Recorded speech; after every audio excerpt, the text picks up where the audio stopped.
Israel-Gaza Iran War News Live Update. Sunni Iranian leader proposes state power reduction in Iran.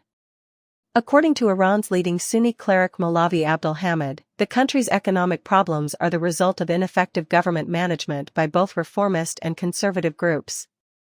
In his Friday prayer sermons in Zahedan, the capital of Sistan Balochistan province, the top religious leader of Iran's largely Sunni Baloch population said, Iranians are grappling with unprecedented challenges as their currency faces massive devaluation, ranking among the world's least valuable. This distressing situation is happening despite the nation's abundant natural resources, like gas and oil. The announcement follows President Ebrahim Raisi's unexpected death in a helicopter crash on May 19, which prompted the calling of immediate presidential elections. Since then, Mohammad Mokber has been named acting president. The vocal clergyman highlighted the longing for independence of the country and the equality of women, highlighting the inability of both conservative and reformist groups to realize these dreams. Previous governments were unable to fulfill their pledges. He further stated that reformers had also been unsuccessful in instituting a meritocracy system. We discussed national and regional issues with the fundamentalists, conservatives, but they failed to demonstrate any serious desire to find solutions.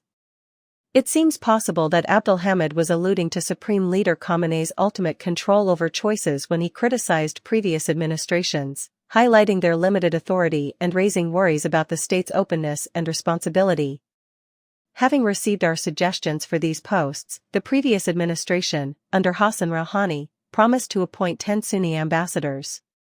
Nevertheless, Abdul Hamid noted that the foreign minister had stated that decision-making authority does not rest completely with them and that other institutions are also involved in the process.